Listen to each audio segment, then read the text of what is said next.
Hello बच्चों, कैसे हैं आप सभी। तो पिछले वीडियो से अपना टॉपिक चल रहा है वेक्टर।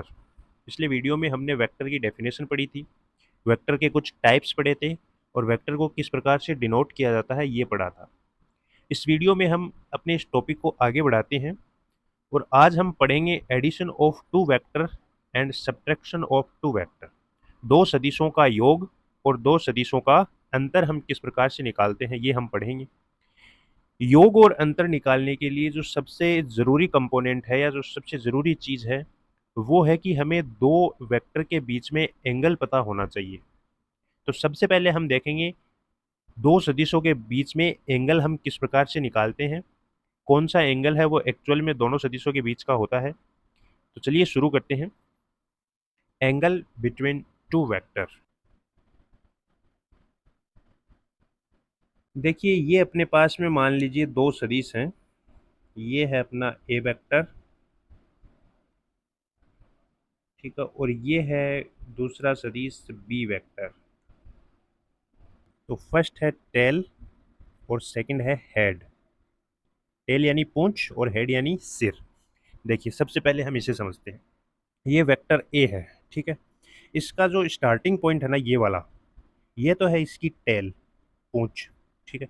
और ये जो लास्ट में एरो लगा हुआ है ना ये वाला सिरा है, ये कहलाता है इसका हेड। क्लियर है। तो इसी प्रकार से इस वेक्टर बी का ये तो हो जाएगा टेल और ये वाला सिरा है वो क्या होगा, हेड। क्लियर।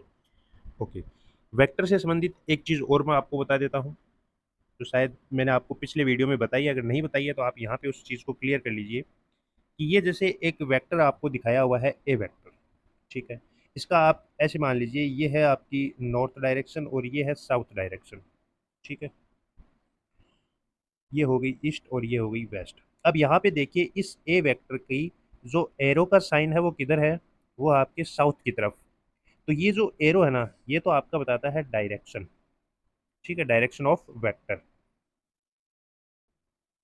जबकि ये जो लाइन की लंबाई है ना यहाँ से लेकर के यहाँ तक की, ये जो लेंथ है वो बताती है आपकी मैग्नीट्यूड, ठीक है। तो लंबाई है वो मैग्नीट्यूड बताएगी और ये जो एरो है वो डायरेक्शन को रिप्रेजेंट करता है किसी वेक्टर। अब हम समझते हैं एंगल बिटवीन टू वेक्टर किस प्रकार से डिफाइन किया जाता है। तो एक वेक्टर अपना ए है, दूसरा वेक्टर अपना बी है। अब हम क्या करेंगे, अलग अलग पोजीशंस पे इनको रख के देखते हैं और फिर इनके बीच में एंगल कैलकुलेट करना सीखते हैं। आपको कंसेप्ट केवल यही पकड़ के चलना है कि या तो दोनों वेक्टर के टेल आपस में जुड़े हुए हों या दोनों वेक्टर के हेड आपस में जुड़े हुए हों। किस प्रकार से, या तो हो इस प्रकार से, ये देखिए दोनों के यहाँ पे क्या जुड़े हुए हैं, टेल जुड़े हुए हैं, ठीक है। या हो कुछ इस प्रकार की संरचना, ठीक है। तो यहाँ पे दोनों के क्या जुड़े हुए हैं, हेड जुड़े हुए हैं, ये ए वेक्टर है और ये बी वेक्टर। लेकिन कभी कभी आपके पास में जो आता है डायग्राम या जो कंडीशन आपके हाथ लगती है वो ये लगती है कि ए वेक्टर तो है कुछ इस प्रकार से और बी वेक्टर है कुछ इस प्रकार से। अब बताओ यहाँ पे क्या ये हेड और टेल की जो कंडीशन है वो फुलफिल हो रही है, नहीं हो रही। अब यहाँ पे एंगल ये होगा क्या, ये एंगल नहीं होगा इनके बीच का। तो एंगल क्या होगा अभी निकालना सीखते हैं। अब देखिए मान लीजिए कि मैं इस बी वेक्टर को यहाँ पे रख देता हूँ। अब ये जो दोनों के बीच का ये एंगल है ना थीटा, ये कहलाता है आपका angle between A vector and B vector. अब ये जो एंगल थीटा है वो ए वेक्टर और बी वेक्टर के बीच का एंगल है, क्योंकि यहाँ पे जो कनेक्ट हो रही है वो हो रही है दोनों वेक्टर की टेल। इसका मतलब फर्स्ट कंडीशन अपनी फुलफिल हो रही है। सेकंड हम बात करते हैं, सेकंड कंडीशन क्या हमें प्राप्त होती है कि ये है अपना ए वेक्टर,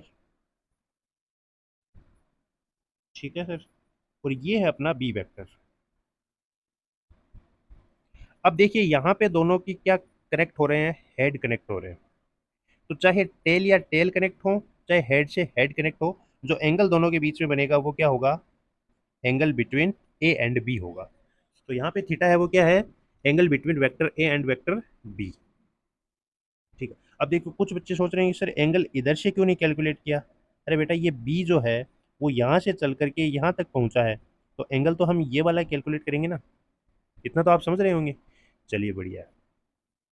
तो ये था अपना हेड और टेल को आपस में मिला करके हम किसी भी दो वेक्टर के बीच में एंगल निकालते हैं।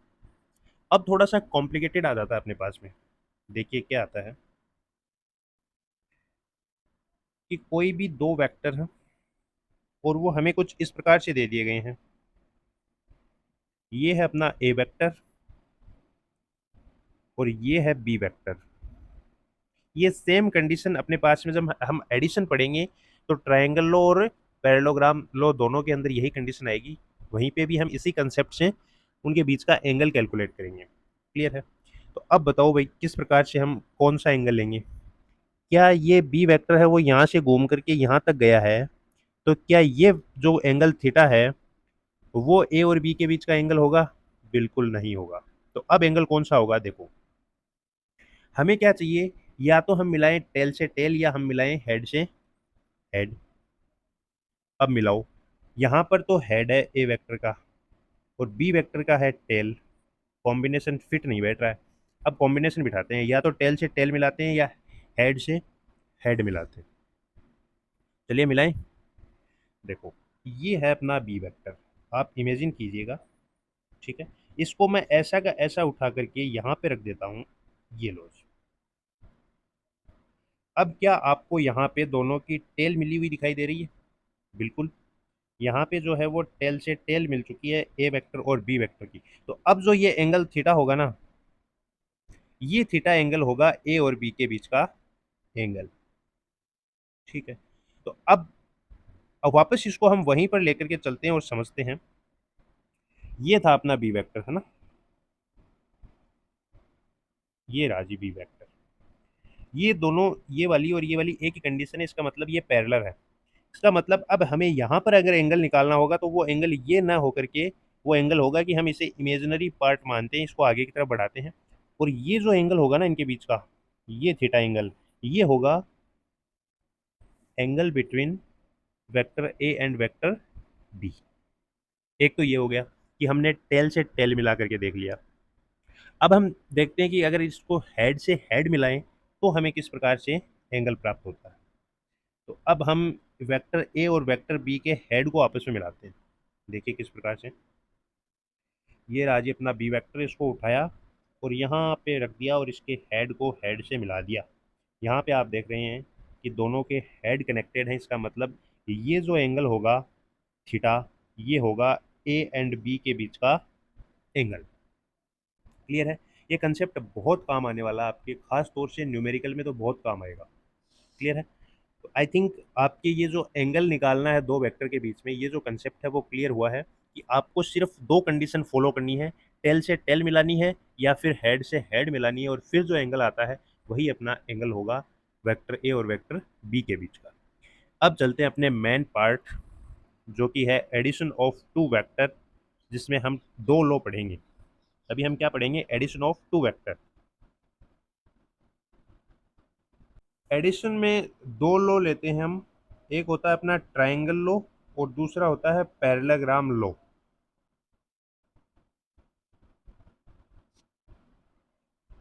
तो सबसे पहले हम पढ़ते हैं ट्रायंगल लॉ क्या होता है। देखिए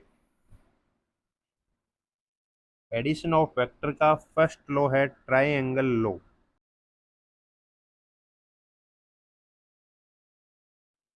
क्या कहता है ये नियम? सुनिएगा। दो वेक्टर हैं जिनका हमें एडिशन करना है, योग करना है। एक वेक्टर है ए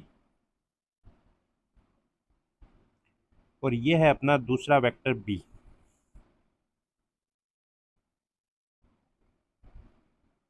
ठीक है, इनका हमें योग करना है या इनको हमें जोड़ना है। ठीक है, हम पॉइंट डिफाइन कर लेते हैं। ये पॉइंट है ओ, ये है ए और ये है पॉइंट बी। अब देखिए इनका जो रिजल्टेंट होगा ना उसे ही हम बोलेंगे इनका योग। इसका मतलब वेक्टर ए और वेक्टर बी का जो रिजल्टेंट प्राप्त होगा वही इस इन वेक्टर का योग हमें देगा। रिजल्टेंट कहाँ से स्टार्ट होगा? रिजल्टेंट स्टार्ट होगा वेक्टर ए की टेल से और वेक्टर बी की हेड पर वो समाप्त होगा। मतलब वेक्टर ए की टेल से स्टार्ट होगा और वेक्टर बी की हेड पर जाएगा। ये जो हमें वेक्टर प्राप्त होगा, रिजल्टेंट वेक्टर इसे हम बोलते हैं आर वेक्टर। ये हमें क्या देगा? ये हमें वेक्टर ए और वेक्टर बी का योग देगा, एडिशन देगा। अब मेन बात आती है कि हम इस वेक्टर आर की वैल्यू किस प्रकार से डिफाइन करेंगे, ये वैल्यू हम किस प्रकार से निकालेंगे।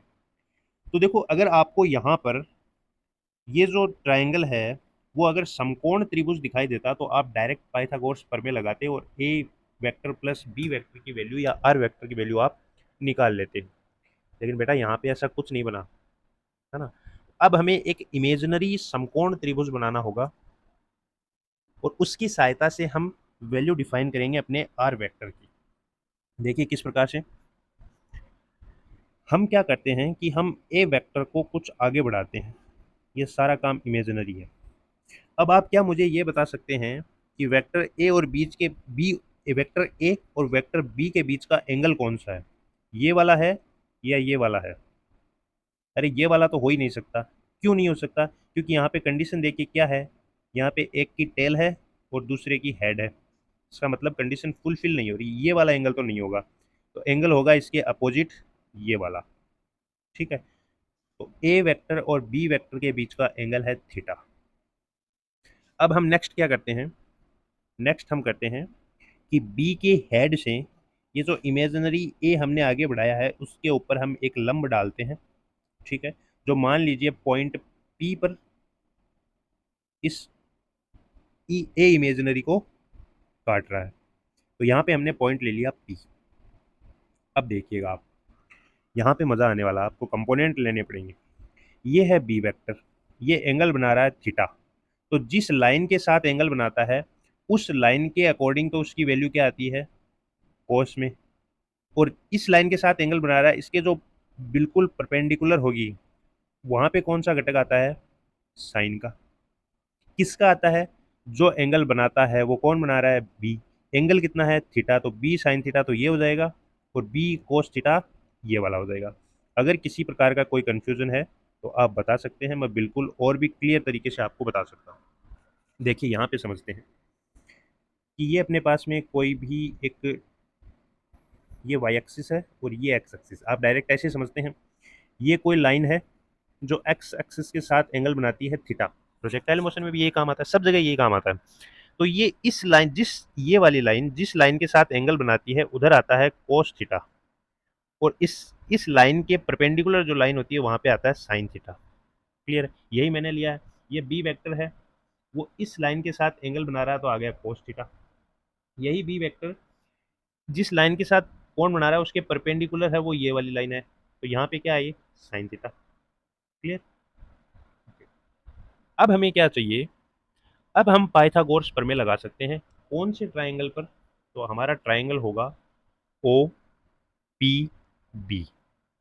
ठीक है, ये वाला ट्राइंगल होगा। देखिए मैं आपको दिखा देता हूँ।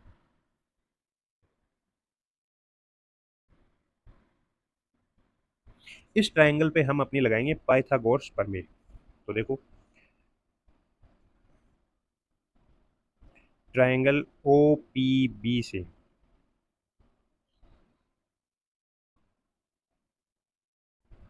पाइथागोरस प्रमेय क्या होती है? कर्ण का स्क्वायर इक्वल्स टू लंब का स्क्वायर प्लस आधार का स्क्वायर, या आधार का स्क्वायर प्लस लंब का स्क्वायर। तो कर्ण कितना है? आर। हमें एक्चुअल में निकालना क्या भाई? R vector equals to a vector plus B vector, है ना। इसका मतलब हमें अगर वैल्यू आर की निकालनी हो तो मैग्नीट्यूड ऑफ आर वेक्टर आएगा, जिसे हम लिखेंगे रूट अंडर ए स्क्वायर प्लस बी स्क्वायर। ये हमें निकालना, आपको यही याद रखना है कि हमें निकालना क्या है एक्चुअल में। अब देखिएगा, आर स्क्वायर इक्वल्स टू हमें क्या प्राप्त होगा, या आप इसे ऐसे समझिए कि O B square equals to O P square plus B P square. ठीक है, ओ बी की वैल्यू कितनी है? आर। तो यहाँ पे आ गया r square equals to O P क्या है? यहाँ से लेकर के यहाँ तक का है वो ओ पी है। इसके दो पार्ट हैं, देखिए कौन से हैं। एक तो ये वाला पार्ट है ओ ए, और एक ये वाला पार्ट है ए पी। इसका मतलब ओ पी को हम दो पार्ट में डिवाइड करेंगे, O A plus A P का होल स्क्वायर और plus B P square. Clear है? चलिए अब हम वैल्यू पुट करते हैं। देखिए ओ ए कितना है? ओ से लेकर के ए तक की वैल्यू है ए वेक्टर, यानी इसकी वैल्यू है ए। ठीक है, तो ओ ए आ गया अपने पास में ए प्लस ए पी कितना है, ए पी है ये वाला, और इसकी वैल्यू कितनी है, ये रही बी कॉस थीटा। ये यहाँ पे मैंने इसलिए लिखा था, ये यहाँ पे आ नहीं रहा था, जबकि वैल्यू ये इतनी है बी कॉस थीटा। क्लियर है? तो यहाँ पे आएगा बी कॉस थीटा, तो इसका स्क्वायर प्लस बीपी देखिए आप, बीपी ये रहा, और बीपी की वैल्यू कितनी है, बी साइन थीटा। पुट करो, बीपी हो गया अपना बी साइन थीटा का स्क्वायर। बस फिजिक्स कंप्लीट है, अब केवल मैथमेटिक्स बची है, सॉल्व कर दो इसको।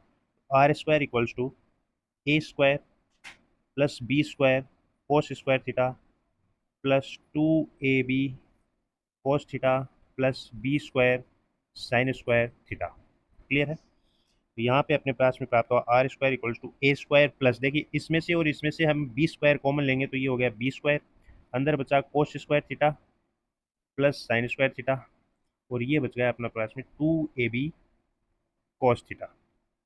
क्लियर? ओके, ये अपनी ट्रिगोनोमेट्रिक इक्वेशन है, cos square theta plus sine square theta equals to 1। इसकी वैल्यू 1 होते ही यहाँ पे हमें क्या प्राप्त होगा, r equals to A square plus B square plus two A B cos theta, और आर निकालना हो तो root under A square plus B square two A B cos theta.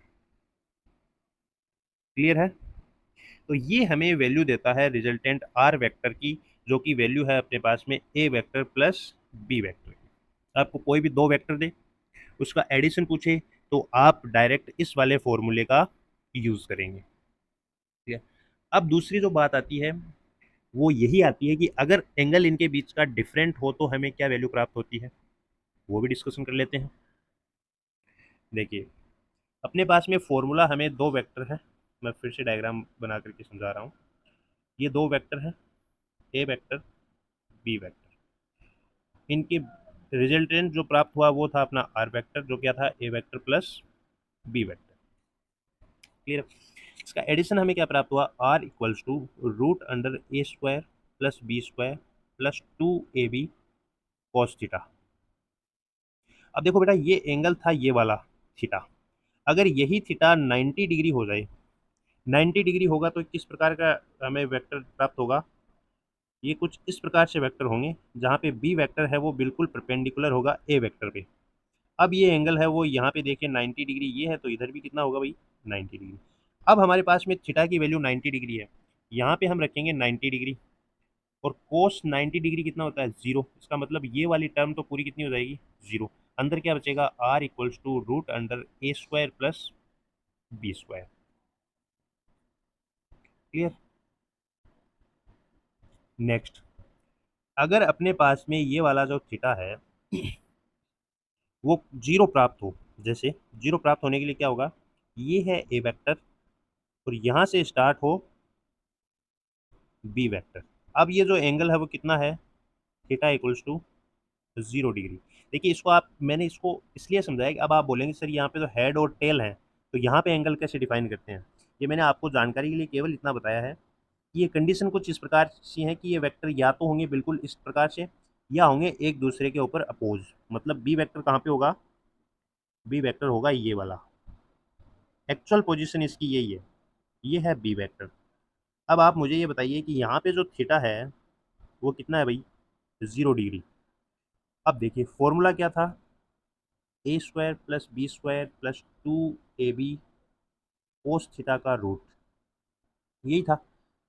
Theta की जगह रखिए आप 0 डिग्री, और कोस 0 डिग्री की वैल्यू होती है 1, तो आर इक्वल्स टू क्या प्राप्त होगा हमें, रूट अंडर ए square plus B square plus two ए बी, जो कि किसका फॉर्मूला है, ये फॉर्मूला है ए प्लस बी का होल स्क्वायर, और होल स्क्वायर और रूट होंगे आपस में कैंसिल, तो आर बराबर हमें प्राप्त होगा ए प्लस बी। ये कंडीशंस हैं। आगे जब हम समांतर चतुर्भुज नियम या पैरेललोग्राम लॉ पढ़ेंगे वहीं पे भी यही कंडीशन आनी है सेम, तो हम पहले ही इसे समझ लेते हैं। नेक्स्ट अपने पास में कंडीशन आती है वो ये वाली होगी कि ये वेक्टर है ए वेक्टर,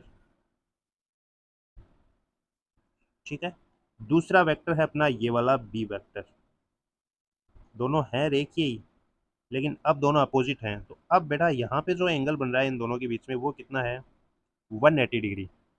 तो थीटा बराबर 180 डिग्री, तो कोस 180 डिग्री -1, वैल्यू पुट कर दो। तो are square, sorry r equals to root under A square plus B square plus 2ab cos 180 degree. और कोस 180 डिग्री की वैल्यू -1, और -1 इंटू होगा तो ये आ जाएगा माइनस। तो आर इक्वल्स टू क्या बचा अपने पास में, ए माइनस बी का होल स्क्वायर। तो are equals to a minus b. ये तीन कंडीशन होती हैं अपने पास में। अगर हमें इन तीनों के अलावा कोई थीटा है तो डायरेक्ट हमें अपना यही फॉर्मूला यूज करना होगा, r equals to root under A square plus B square plus 2ab cos theta. आपको फॉर्मूला यही याद रखना है। कंडीशंस के लिए आप यहाँ पे जो थीटा की वैल्यू रखेंगे उसके अनुसार हमें आंसर प्राप्त होगा। क्लियर। नेक्स्ट जो इसका पार्ट है वो है कि भाई जो मैग्नीट्यूड जो रिजल्टेंट हमने निकाला है, रिजल्टेंट आर वेक्टर, उसकी डायरेक्शन क्या होगी। अब हमें डायरेक्शन निकालनी है, चलिए वहीं चलते हैं जहां से स्टार्ट किया था। यहाँ पे आप देखिएगा कि इस रिजल्टेंट का एंगल है वो है अल्फा। कितना है, अल्फा। अब हमें ज्ञात करना है टेन अल्फा, क्योंकि डायरेक्शन के लिए हम एक्चुअली टेन का उपयोग करते हैं, और टेन का उपयोग करेंगे। यहाँ पे एंगल बन रहा है अल्फा, तो हम लेंगे टेन अल्फा। भाई टेन क्या होता है, टेन होता है लंब बटा आधार। यहाँ पे लंब कितना है, ये रहा बीपी, आधार कितना है, ये रहा ओपी। तो टेन अल्फा कितना होगा, लंब बीपी अपॉन आधार कितना होगा, ओपी। अगेन ओपी कितना है, ये तो हो गया बीपी। ओपी कितना है रे, ओपी है ओ ए प्लस ए पी। अब इनकी वैल्यू पुट कर दो। सब डायग्राम में आपको बताने की कोई जरूरत नहीं है मुझे। बीपी की वैल्यू कितनी है, B sine theta, upon O A की वैल्यू कितनी है, ए, प्लस बीपी की वैल्यू कितनी, सॉरी एपी की वैल्यू कितनी है, बी कोस थीटा। ये जो वैल्यू है, ये जो फॉर्मूला है वो हमें देगा डायरेक्शन ऑफ रिजल्टेंट, है ना। ये हमें देगा डायरेक्शन ऑफ आर वेक्टर, जिसे हम बोलते हैं ए वेक्टर प्लस बी वेक्टर। तो ये था अपना फर्स्ट लॉ, ट्राइंगल लॉ। अब हम बात करते हैं एडिशन के सेकंड लॉ की, जो है पैरेललोग्राम लॉ, समांतर चतुर्भुज नियम।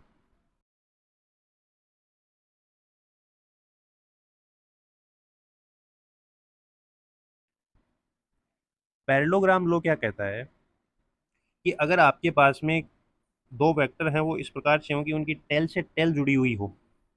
देखिए सेम वही कंडीशन है।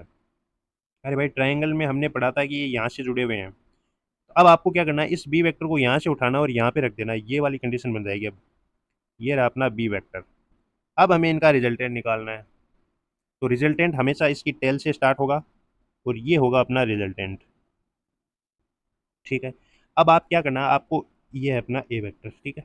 अब आपको इधर से बी वेक्टर के पैरेलल लाइन खींचनी है, इधर से ए वेक्टर के पैरेलल लाइन खींचनी है। एक्चुअल में समांतर चतुर्भुज बनेगा ये। समांतर चतुर्भुज की क्या प्रॉपर्टीज होती हैं कि आमने सामने की भुजाएं होती हैं बराबर।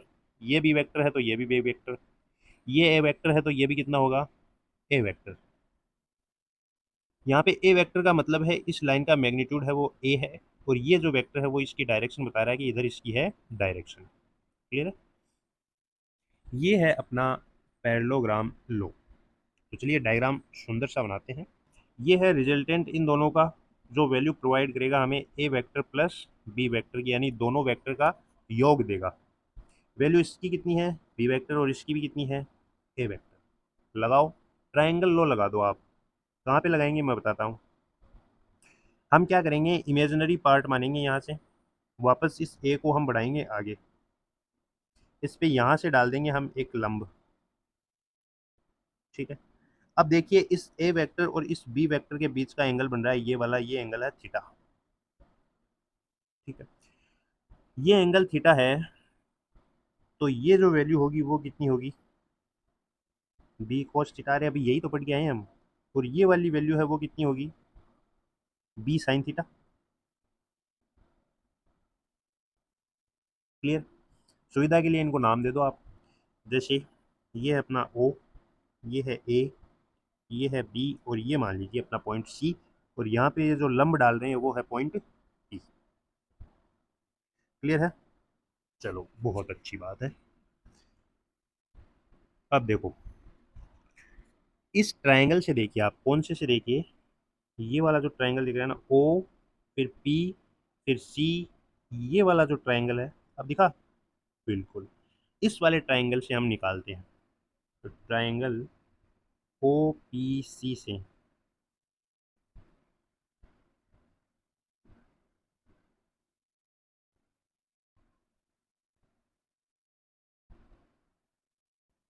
ओपीसी से हम पाइथागोरस प्रमेय लगाएंगे। पाइथागोरस प्रमेय से हमें प्राप्त होगा O C square equals to O P square plus C P square. रखो भाई, ओ सी कितना है, ये वाला, इसकी वैल्यू कितनी है, आर वेक्टर, यानी आर, तो आर का square equals to O P क्या है, ये रहा ओ पी। ओ पी के दो कंपोनेंट है, एक तो ओ ए और एक ए पी, मतलब O A plus A P का whole square plus C P square. O A कितना है, ए, और ये जो ए पी है वो कितना है, B cos theta. Value put करो इनकी, पुट करेंगे तो are square equals to O A कितना है भाई, ओ ए है ए प्लस ए पी कितना है, बी कोस थीटा। ठीक है, तो वैल्यू पुट करो बी कोस थीटा का whole square plus C P कितना है, ये रहा अपना सी पी कितना है, बी साइन थीटा। ये हो गया बी साइन थीटा का स्क्वायर। ये सेम टू सेम इक्वेशन में पहले आपको सॉल्व करवा चुका हूँ, डायरेक्ट हम इसका आंसर निकालते हैं। R equals to root under A square plus B square plus two A B cos theta. ठीक है, तो ट्राइंगल लो हो चाहे पैरेललोग्राम लो हो, रिजल्टेंट की जो इक्वेशन आती है या एडिशन की जो इक्वेशन आती है वो है अपने पास में A square plus B square plus two A B cos theta का रूट। ठीक है, वही सेम तीन कंडीशन फिर से बता देता हूँ ताकि आपके रिपीट हो। अगर थीटा इक्वल्स टू 0 डिग्री, तो आर की वैल्यू प्राप्त होती है हमें ए प्लस बी, क्योंकि कोस जीरो की वैल्यू 1 होती है। Theta equals to 180 degree, 180 degree, cos 180 degree का मान -1, तो 1 minus B, sorry A minus B. और अगर थीटा इक्वल्स टू 90 डिग्री, तो आर इक्वल्स टू हमें प्राप्त होता है A square plus B square. Clear? Next हम बात करते हैं इस रिजल्टेंट की डायरेक्शन की, और डायरेक्शन के लिए हम लेते हैं टेन का वैल्यू। मान लीजिए ये रिजल्टेंट वेक्टर ए से एंगल बना रहा है बीटा, पहले हमने अल्फा लिया था, यहाँ पे हम बीटा ले लेते हैं ताकि कंफ्यूजन ना हो। तो टेन बीटा इक्वल्स, टेन क्या होता है, लंब बटा आधार। लंब कौन सा है, ये वाला सीपी। आधार कौन सा है, ये रहा भाई साहब ओपी। ठीक है, नेक्स्ट बात, tan beta equals to CP की वैल्यू कितनी है, B sine theta upon OP कितना है, ओपी है ओ से लेकर के ए तक का और ए से लेकर के पी तक का, दो भाग है इसके, मतलब O A plus A P. तो tan beta equals to B sine theta upon O A की वैल्यू कितनी है, ए प्लस ए पी की वैल्यू बी कॉस थीटा। ये हो गया अपना डायरेक्शन का फॉर्मूला। ठीक है, तो ये क्या बताता है, direction of resultant R vector, ये आर वेक्टर की डायरेक्शन को रिप्रेजेंट करता है। तो ये थे अपने एडिशन के दो नियम, जिसमें पहला था त्रिभुज या ट्रायंगल लो, और दूसरा था समांतर चतुर्भुज या पैरेललोग्राम लो। एक लो और आता है जिसमें हम बहुत सारे, अगर अपने पास में वेक्टर हो तो उन्हें हम बहुभुज या पॉलीगॉन की सहायता से सोल्व करते हैं। सेम कंसेप्ट लगता है, अलग अलग त्रिभुज बनाते हैं, वही त्रिभुज का नियम लगाते हैं और वही रिजल्टेंट निकालते हैं। अब हम बात करते हैं कुछ क्वेश्चंस की, उसके थ्रू हम इस कंसेप्ट को और स्ट्रॉन्ग करते हैं। क्वेश्चंस कुछ इस प्रकार से, अगर मान लीजिए आपको दो वेक्टर दे रखे हैं, जैसे कोई वेक्टर है ए, वो है 5 न्यूटन। न्यूटन मतलब यहाँ पे बात हो रही है फोर्स की, और फोर्स एक वेक्टर क्वांटिटी है। दूसरा आपको वेक्टर दे दिया है जिसकी वैल्यू है 12 न्यूटन। ठीक है, अब आपको पूछे कि इनका जो परिणामी है रिजल्टेंट आर वेक्टर, उसकी वैल्यू है 17 न्यूटन। ठीक है, तो हमें इन दोनों के बीच में जो एंगल थीटा है उसकी वैल्यू बताइए। एंगल थीटा क्या है? ये एंगल है between A vector and B vector. ठीक है, तो हमें इस थीटा की वैल्यू निकालनी है। फॉर्मूला अपने पास में क्या है? जैसे अगर आप इसको डायग्राम के रूप में शो करें तो ये कुछ अपने पास में कंडीशन है। ये ए वेक्टर है जो कि 5 न्यूटन का, ये बी वेक्टर है जो कि है 12 न्यूटन का। ठीक है, आपको कंफ्यूज ना हो इसलिए इसका थोड़ा मैग्नीट्यूड बड़ा कर देते हैं, 12 न्यूटन है। इसका रिजल्टेंट जो आ रहा है ना आर वेक्टर, वो ये वाला है, और इस आर वेक्टर की वैल्यू है 17 न्यूटन। अब यहाँ पे देखिए दो एंगल बनते हैं, एक तो ये एंगल है थीटा जो कि किसके बीच का है? ए और बी के बीच का है। और एक यहाँ पे ये जो अल्फा बनता है ये किसके बीच का है? ये रिजल्टेंट का एंगल है। तो हमें एंगल चाहिए थीटा वाला। ठीक है, क्योंकि हमें ए और बीच बी के बीच का एंगल चाहिए। अब थीटा की वैल्यू हमें निकालना हो तो फॉर्मूला क्या था अपना? R square equals to A square plus B square plus 2ab cos theta. हमें क्या निकालना है? इस कॉस थीटा की वैल्यू निकालनी है। थीटा की वैल्यू अपने पास में आ जाएगी। वैल्यू पुट कीजिए। आर की वैल्यू कितनी है? 17 इक्वल्स टू ए की वैल्यू 5 प्लस बी की वैल्यू 12 प्लस 2 × 5 × 12, और ये हो गया भैया आपका कॉस थीटा। ठीक, अब आप इनका स्क्वायर कीजिए। तो 17 का स्क्वायर होता है 289 इक्वल्स टू 25 प्लस 144 प्लस ये हो गया आपका 120 कॉस थीटा। क्लियर? इनको आप इधर लेकर के आएंगे तो ये हो गया आपका 289 माइनस ये कितना हो गया 169 इक्वल्स टू 120 कॉस थीटा। अब आप 289 में से 169 को माइनस करेंगे तो यहाँ पे आपके पास में बचेगा 120, और इधर भी है 120 कॉस थीटा। डिवाइड करेंगे तो कॉस थीटा की वैल्यू प्राप्त होगी हमें 1। कॉस थीटा की वैल्यू 1 कब प्राप्त होती है? जब थीटा की वैल्यू कितनी हो? 0 डिग्री। इसका मतलब ये जो फिलहाल जो इनकी रिजल्टेंट कंडीशन है वो कौन सी होगी? ये इस प्रकार से होंगे कि ये वेक्टर है अपना ए, ठीक है, और ये जो दूसरा वेक्टर होगा ना अपना बी, वो इसके ऊपर से इसके ऊपर ही पड़ा हुआ है बस ऐसे ही। ये वेक्टर है अपना बी। अब बी को आप देखिए, आप जनरल वे से देखिए, बी की वैल्यू 12 न्यूटन और ए की वैल्यू थी 5 न्यूटन। ठीक है, और रिजल्टेंट की वैल्यू अपने पास में कितनी थी? जो आर आ रहा था वो थी 17 न्यूटन। यहाँ पे आप देखिए 12 + 5 कितने होते हैं? 17। इसका मतलब ये तो डायरेक्ट योग है ना, डायरेक्ट एडिशन है। डायरेक्ट एडिशन कब होता है? जब एक दूसरे के ऊपर हो या एक ही डायरेक्शन में हो, तो थीटा इक्वल्स टू क्या होता है? 0 डिग्री। डायरेक्ट भी निकाल सकते थे। चलो बढ़िया है। तो इसका रिजल्टेंट किधर होगा? इसका रिजल्टेंट होगा ये वाला, बिल्कुल इतना, और ये होगा रिजल्टेंट और उसकी वैल्यू होगी 17 न्यूटन। क्लियर है? दूसरी बात, वो इस प्रकार से पूछ सकता है आपको, जैसे कि भैया आपके पास में ना दो वेक्टर हैं। ये है ए वेक्टर जिसकी वैल्यू है आपके पास में 5 न्यूटन। ये है बी वेक्टर जिसकी वैल्यू है आपके पास में 12 न्यूटन। क्लियर है? अब हम बात करते हैं कि इनके बीच का एंगल है 90 डिग्री, सॉरी 180 डिग्री लेते हैं ना। थीटा आपको दिया हुआ है 180 डिग्री। इसका मतलब ये किस प्रकार से है कि ए वेक्टर है इधर, ठीक है, और बी वेक्टर है इधर। ये एंगल कितना है? 180 डिग्री।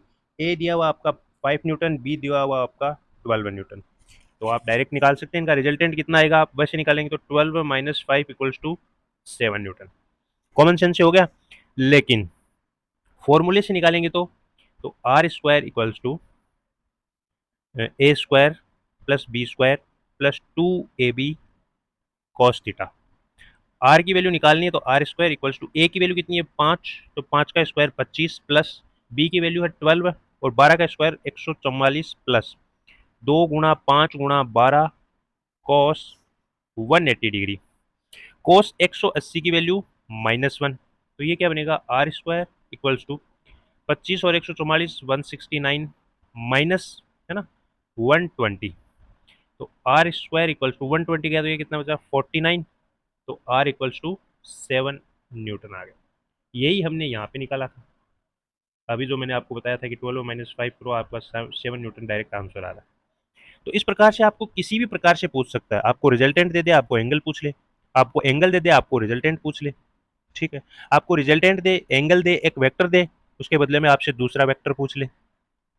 ठीक, जैसे इसी में ऐसे पूछ लेता कि ए वेक्टर मान लीजिए कुछ भी है, अक्स न्यूटन है, ठीक है, और इनका रिजल्टेंट है वो है आपका 7 न्यूटन। अब बताइए, अब आप यहाँ पे क्या करते हैं, अक्स स्क्वायर, और यहाँ पे क्या करते हैं 49।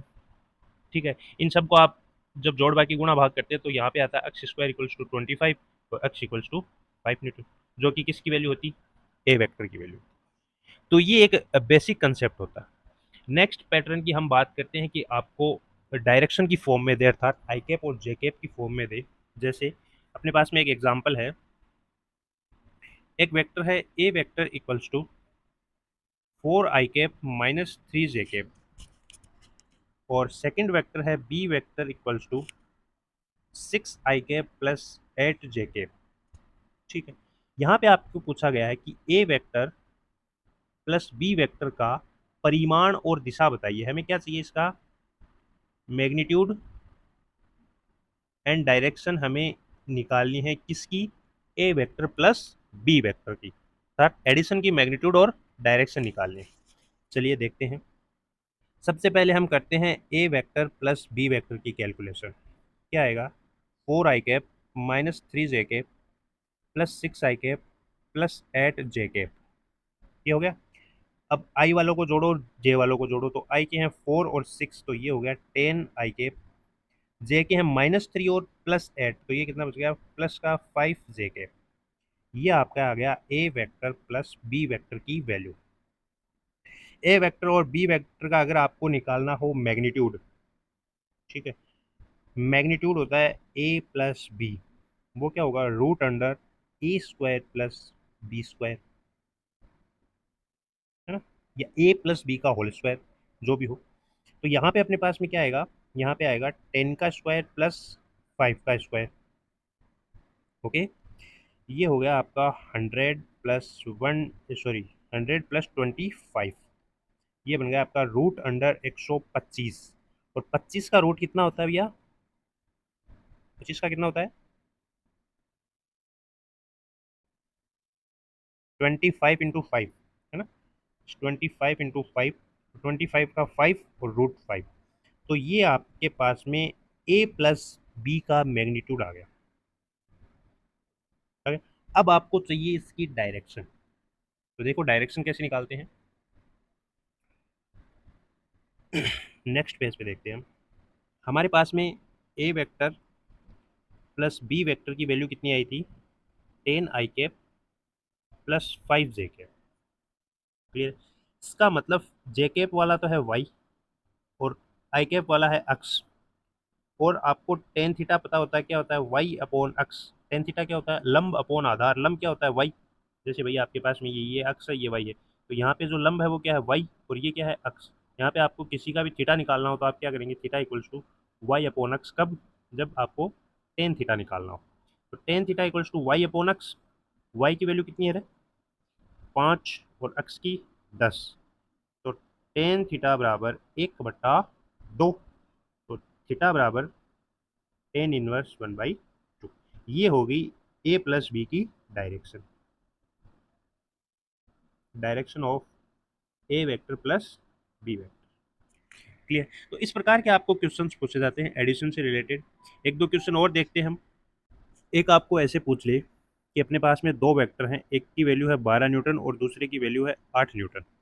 अब आपको बोल दे कि ये दो बल हैं, ठीक है, ये एक ही वस्तु पर कार्यरत हैं।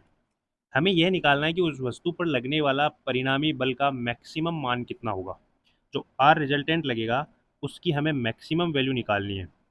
और मैक्सिमम वैल्यू कब आती है, जब थीटा इक्वल्स टू 0 डिग्री।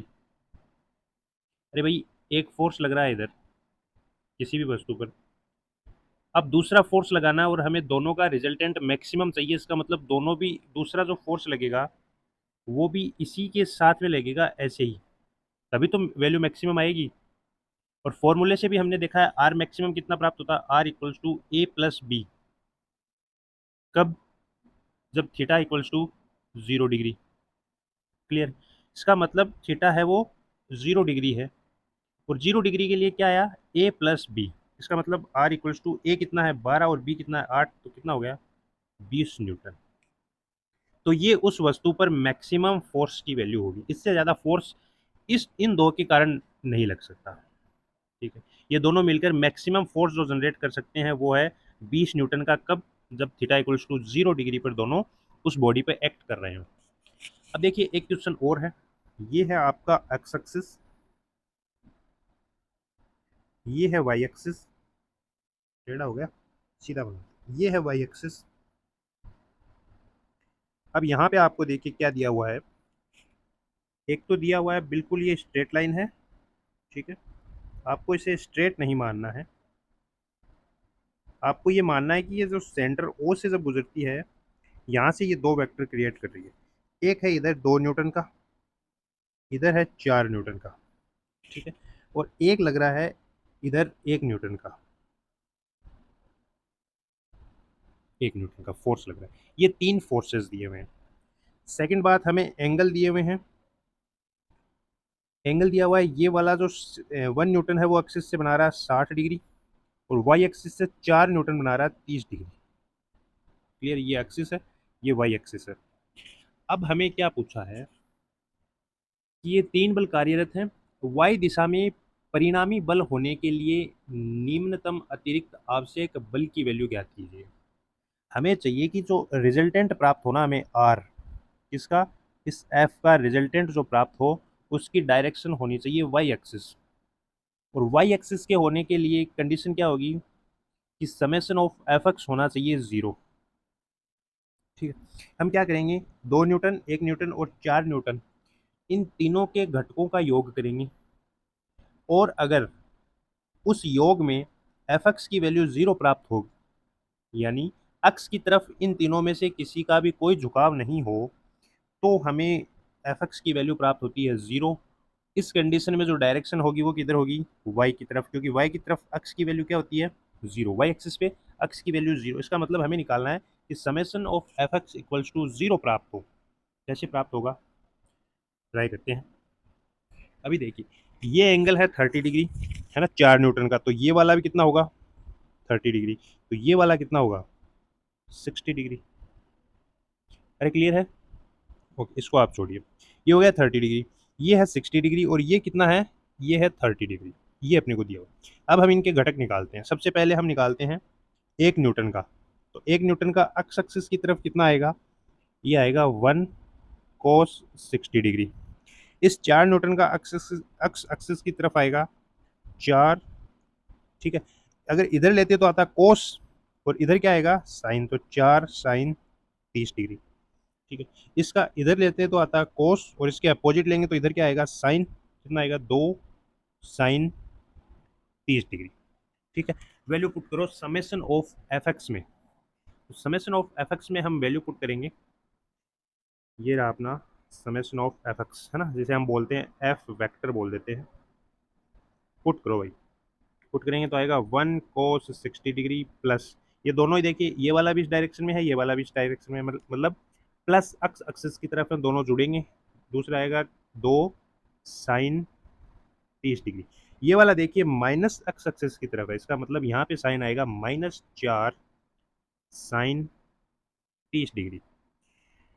चलो, तो एफ वेक्टर बराबर 1 × cos 60 की वैल्यू 1/2, 1/2 आई कैप, प्लस 2 × cos 30 की वैल्यू 1/2, और 1 इस 2 से 2 कैंसिल, तो कितना बच गया 1, ये भी आई कैप, माइनस 4 × 1/2, और 2 ने 4 को मारा 2 बार, तो ये कितना बच गया 2, 2 आई कैप।